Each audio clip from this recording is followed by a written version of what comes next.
Today, the Home Secretary has been accused of letting down Windrush survivors over her decision to abandon several reform commitments made as a result of the Windrush scandal. Yesterday, the Home Secretary's plan to house asylum seekers on a barge off Dorset Island was dubbed inhumane.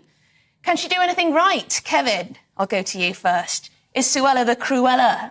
Is she being demonised? Well, the thing I would like to draw listeners and viewers' attention to, Emily, is her in one of the great offices of state in our country, in Rwanda, making stupid remarks and scoffing at the interior decor of the proposed accommodation for people that are going to be exported over there while their claims are processed. I don't think that was appropriate. I don't think she knows how to look after sensitive material as a Home Secretary. She got in trouble for leaking that. And it seems, as you said in your very well-observed link, that nothing she does is without controversy.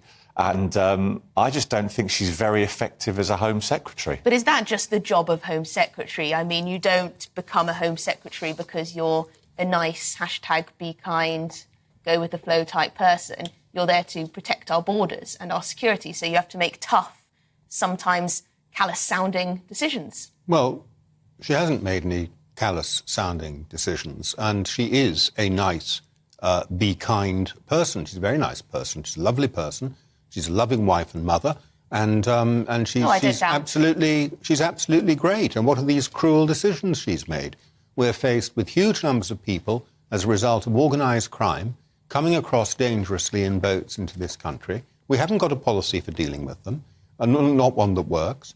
Labour certainly doesn't have a policy for dealing with them, except to open their arms and say hello, as far as I can make out. That's their only policy. And she's trying to find a solution to this. Now, the Rwanda thing I don't think was invented by her. It was before she was Home Secretary. But she is trying to make that happen now, and she's been out there, and we'll try and get that through the courts and get people moving.